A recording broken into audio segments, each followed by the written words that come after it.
샬롬. 설교를 들으시는 모든 분들께 하나님의 은혜가 충만하시기를 기원합니다. 아멘.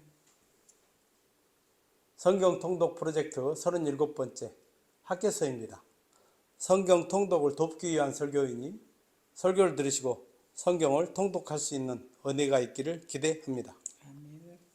목차를 보겠습니다. 구성은 전과 같습니다. 성경의 파노라마, 학개서 개관, 학개서 내용 분해, 학개서 포인트 체크, 감동 포인트 설교, 학개서 교훈, 에필로그로 구성되었습니다. 성경의 파노라마. 구약 성경은 문학적 장르에 따라서 모세오경, 역사서, 시가서, 선지서로 분류됩니다. 선지서는 17권인데 대선지서 5권, 소선지서 12권으로 분류합니다. 학개서는 소선지서 12권 중에 10번째 책으로 바벨론 포로 귀환 이후에 쓰여진 세 권의 책, 즉 학개서, 스가랴서, 말라기서 중에서는 첫 번째 책입니다. 학개서의 문서 기록 순서는 선지서 전체에서 15번째로 기록되었습니다. 요엘서에서 말라기서까지 문서 선지자 연대표를 다음 페이지에 제시했습니다. 구약 문서 선지자 연대표를 일목요연하게 만들었으니 선지서 전체 맥락을 잡기 위해서 잠깐 멈춰 놓고 참고하시기 바랍니다. 학개서 개관. 학개서의 저자는 본서의 내증과 에스라서의 언급에 비추어 볼 때 저자는 선지자 학개가 확실합니다. 그는 성전 재건 사역을 촉구하고 독려한 첫 번째 선지자이지만 구체적인 이력은 알려지지 않았습니다. 저자의 이름이자 책의 제목인 학개의 원문은 여호와의 축제라는 의미가 있는 하기야의 축약형 하가이로 축제의라는 뜻입니다. 본서에 수록된 4편의 예언의 초두에 각각 명확하게 기록 시점을 밝히고 있는 대로 바사 제3대 왕인 다리오 1세 제2년 BC 520년 9월에서 10월 사이의 짧은 기간에 기록되었습니다. 수신자는 제1차 포로 귀환 시대의 선민을 그 1차 대상으로 합니다. 그들은 바벨론 포로 귀환 직후인 BC 536년 성전 재건 공사를 시작하였으나 사마리아인들의 방해 등으로 성전 지대만 놓고 중단된 후 16년 동안이나 성전을 황폐한 채로 방치하고 영적 무관심과 나태로 자신들의 육적 안위만을 추구하기에 급급하였습니다. 바사 제국 고르스 왕은 BC 538년 바벨론 제국을 완전히 정복하였습니다. 그는 자신의 새 조국의 조속한 안정책의 일환으로 바벨론에 의하여 강제로 이주되었던 여러 약소국가 민족들의 본토 귀환을 허가하였습니다.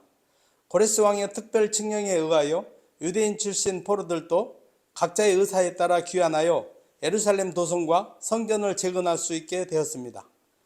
에레미야 선지자의 예언대로 BC 605년 바벨론 1차 포수 사건 때부터 실질적으로 70여 년 만에 포로 생활이 종결되고 해방과 회복의 시대가 펼쳐진 것입니다.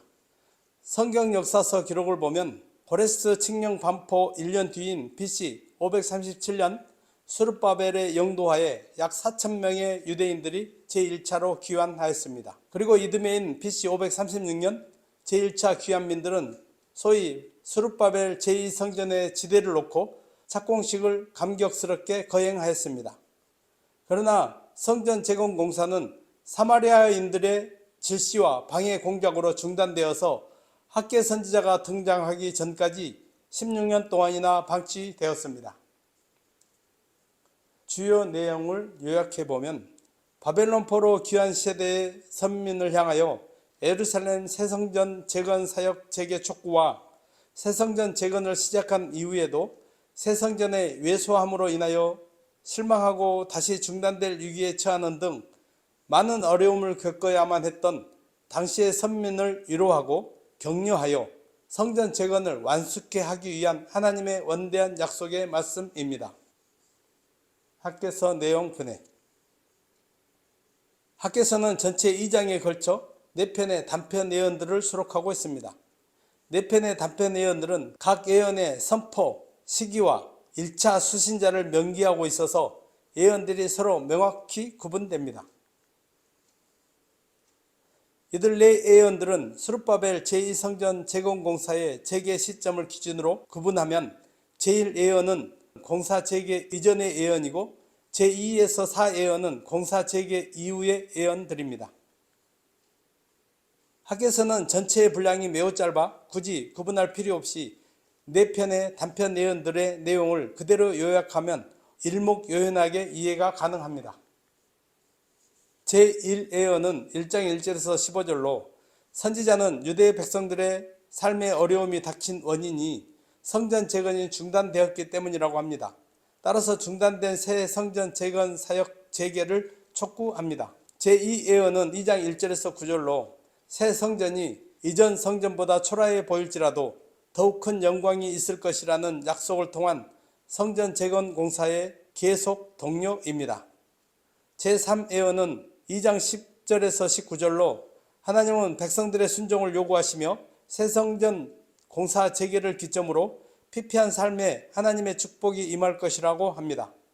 제4예언은 2장 20절에서 23절로 스룹바벨을 향한 열국 심판의 예언 및 특별히 복된 피택과 예표적 메시아 왕국의 약속을 주십니다.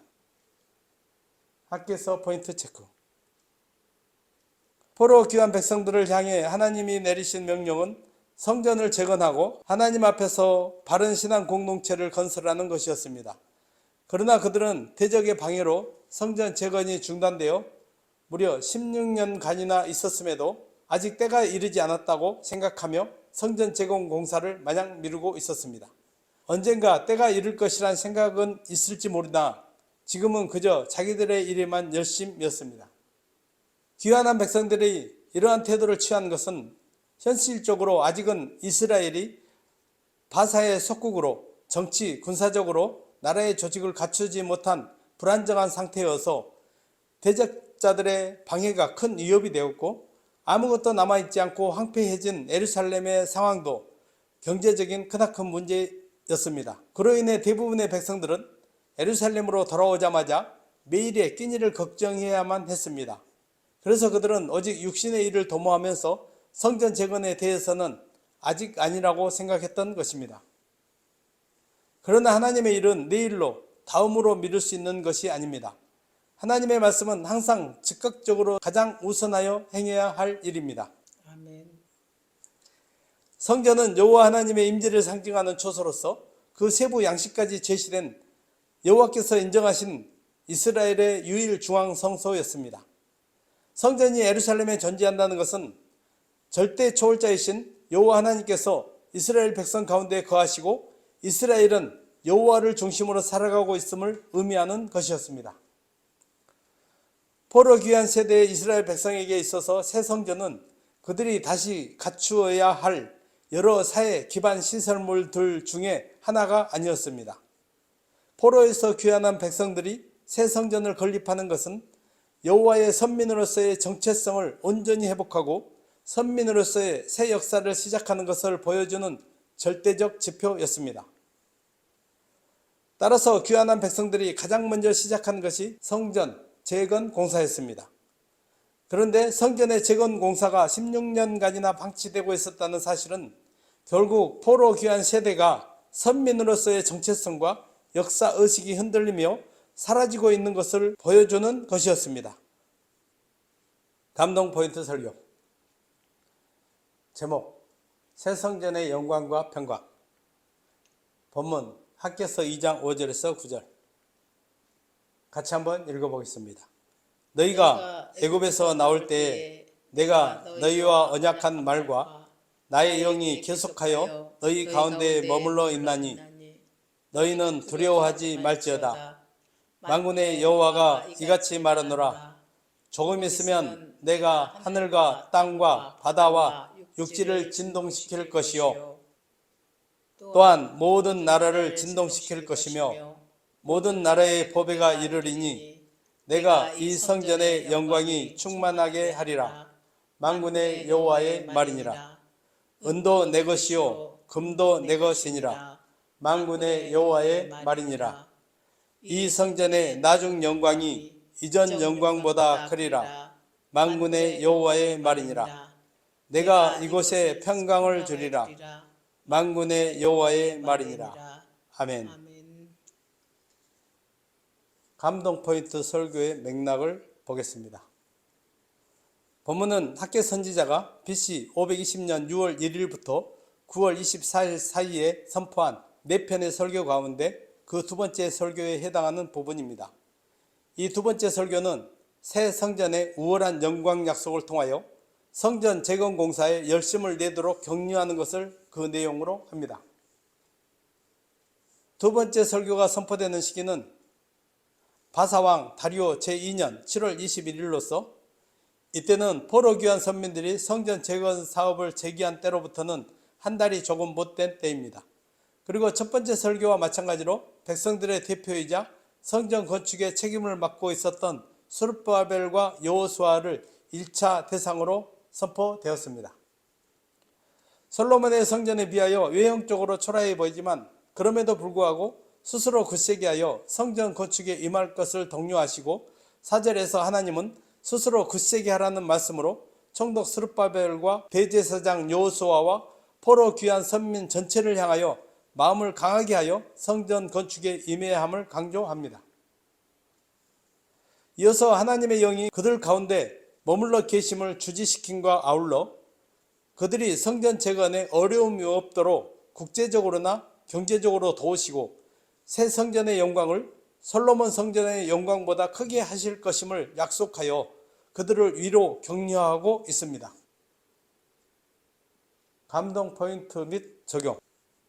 포로 귀한 선민들이 하나님의 선지자의 첫 번째 말씀을 듣고 영적으로 각성하여 성전 재건 공사를 재개한 때로부터 한 달이 조금 못된 때에 하나님께서 두 번째 말씀을 주신 것은 그들에게 새로운 메시지가 필요했기 때문입니다.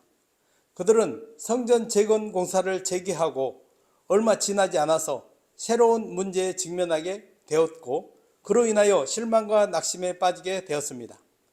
그 문제란 그들이 지어야 할 성전이 솔로몬의 제1성전과 비교할 때 너무 초라할 뿐만 아니라 그 성전에는 안취될 언약궤도 없었다는 것입니다. 이에 하나님은 그들에게 두 번째 메시지를 주어 이로 격려하심으로써 그들로 하여금 용기를 갖고 성전 재건 공사를 지속하게 하신 것입니다. 그들이 하나님의 말씀을 들은 것은 두 번만 아니라 4개월 사이에 4차례나 학개 선지자로부터 하나님의 말씀을 들었습니다. 적용을 보겠습니다. 성전 재건 공사에 임한 포로 귀환 선민들은 학개 선지자의 메시지가 선포된 사이와 후에 스가랴 선지자로부터도 거듭 하나님의 말씀을 들었습니다. 그래서 그들은 낙심케 할 만한 많은 어려운 일들이 있었음에도 불구하고 이전처럼 성전 재건 공사를 중단하지 않고 약 4년 6개월 만에 성전을 완공하여 봉헌할 수 있었습니다. 이러한 사실은 하나님의 백성으로 살아가는 성도에게 하나님의 말씀이 얼마나 중요한 것인지 날마다 다른 상황을 접하는 성도에게 매 순간 얼마나 큰 힘과 격려가 되는지를 일깨워 줍니다. 하나님의 말씀은 성도의 발의 등이요 길의 빛이 되어 성도 나아갈 바를 가르쳐주고 인도하여 줍니다. 아멘. 그러므로 오늘날 살아가는 성도들은 이 험한 세상에서 인생을 바르게 살기 위해서 하나님의 말씀을 지속적으로 읽어야 합니다. 아멘. 하나님의 말씀을 날마다 읽고 묵상할 때 하나님의 일을 충실하게 감당하며 세상 가운데서 힘있게 살아갈 수 있습니다. 아멘. 5절에 너희가 애굽에서 나올 때 내가 너희와 언약한 말과 나의 영이 계속하여 너희 가운데 머물러 있나니라는 말씀은 하나님께서 그 언약하신 대로 성령을 그들 가운데 거하게 하시겠다는 말씀입니다. 이는 4절에 내가 너희와 함께 하노라는 말씀의 다른 표현이라고도 할 수 있습니다. 그리고 이는 성전 재건의 확실한 보증이기도 합니다. 아멘.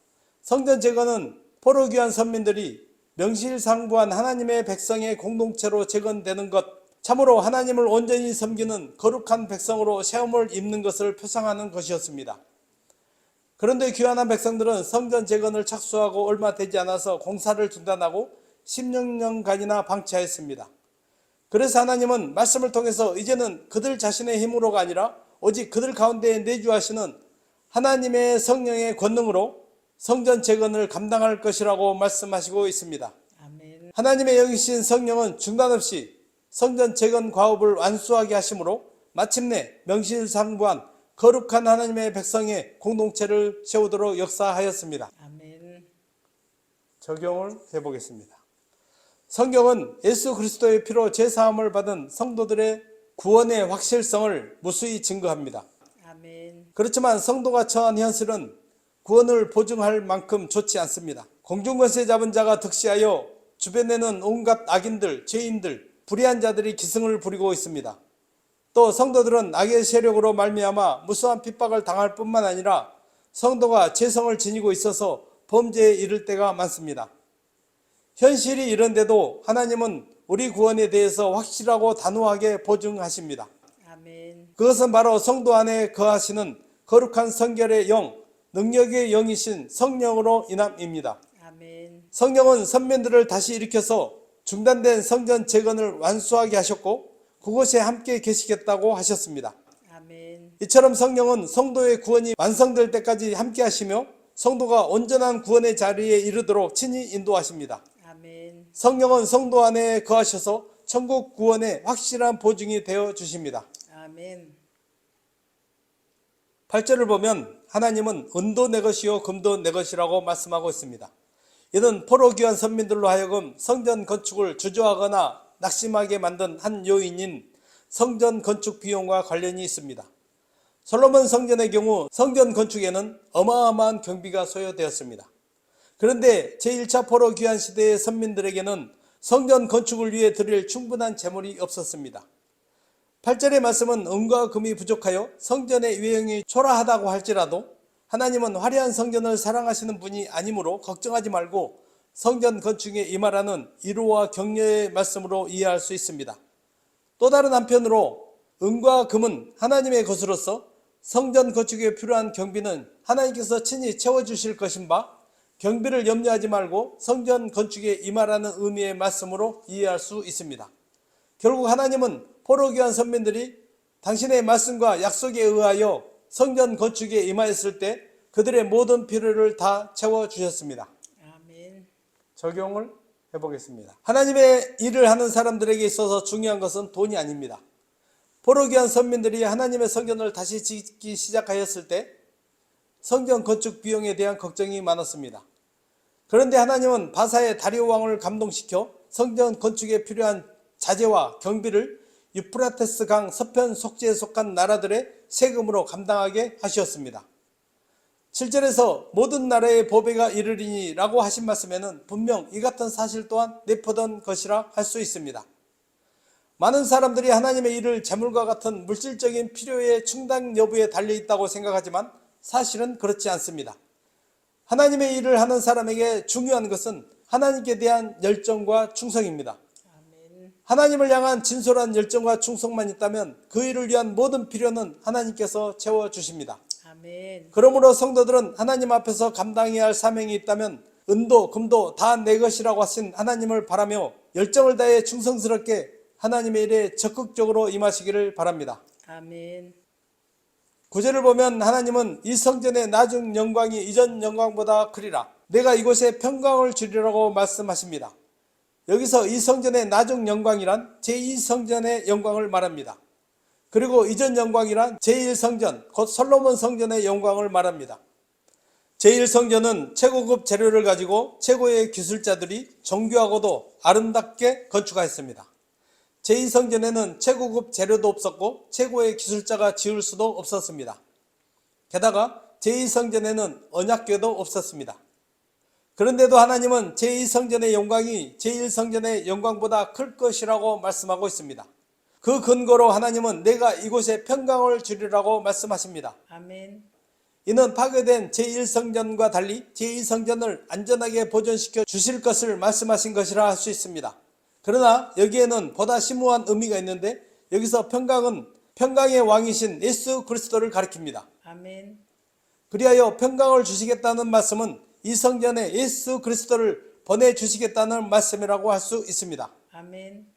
적용을 해보겠습니다.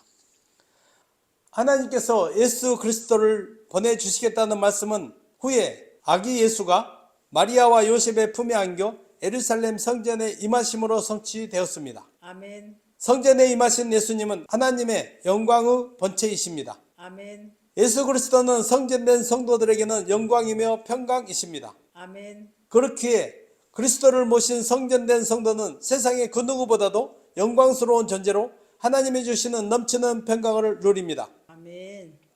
물론 성도는 이 세상이 영광스러운 것으로 여기는 것들을 누리지 못할 수도 있습니다. 이 세상과 비교할 때 성도들이 부유하지 못할 수 있고 명예와 권력을 누리지 못할 수도 있습니다. 오히려 환난과 고난, 손해와 희생을 감수하면서 살 수도 있습니다. 그렇다 해도 내 안에 참된 영광이시며 평강이신 예수 그리스도를 모시고 있다는 사실로 인하여 도리어 당당하고 의연해야 합니다. 아멘. 궁극적으로 그리스도를 심령에 모신 성전된 성도들은 장차 그리스도께서 심판주로 이 땅에 재림하시는 날 그리스도로 말미암아 영원한 영광과 평강을 누릴 것입니다. 아멘. 학교에서 교훈. 귀환한 백성들은 성전 재건을 중단한 채 현실의 상황이 어렵고 힘들었으므로 우선 육신의 일을 도모하며 하나님의 일은 아직 아니라고 생각했습니다. 처음 하나님의 성전 재건에 뜨거운 열심을 내었던 사람들도 시간이 지남에 따라 이제 자기의 일만을 돌아보는 사람들이 되어버렸습니다. 하지만 하나님의 명령, 하나님의 말씀은 항상 즉각적으로 순종해야만 하는 일이며 가장 우선하여 행해야 할 일입니다. 그렇지 않고 그 일을 행하는 데 있어 장애가 되는 것들, 방해가 되는 것들을 우려하고 그것만을 마음에 둔다면 그에게 하나님의 명령은 항상 아직일 뿐이며 그는 결코 하나님의 명령에 순종할 수 없습니다. 성도가 하나님의 자녀로 부름받은 이유는 그로 아버지이신 하나님의 일에 열심을 내도록 하기 위함입니다. 그러므로 성도는 이를 명심하고 하나님의 말씀하신 것, 명하신 것이 있다면 지금 그리고 즉시 무엇보다 우선하여 행하시기를 바랍니다. 아멘. 이스라엘 포로 귀환 세대의 예루살렘 새 성전의 본질은 여호와의 율법을 중심으로 살아가는 진정한 선민으로서 삶의 정립이었습니다.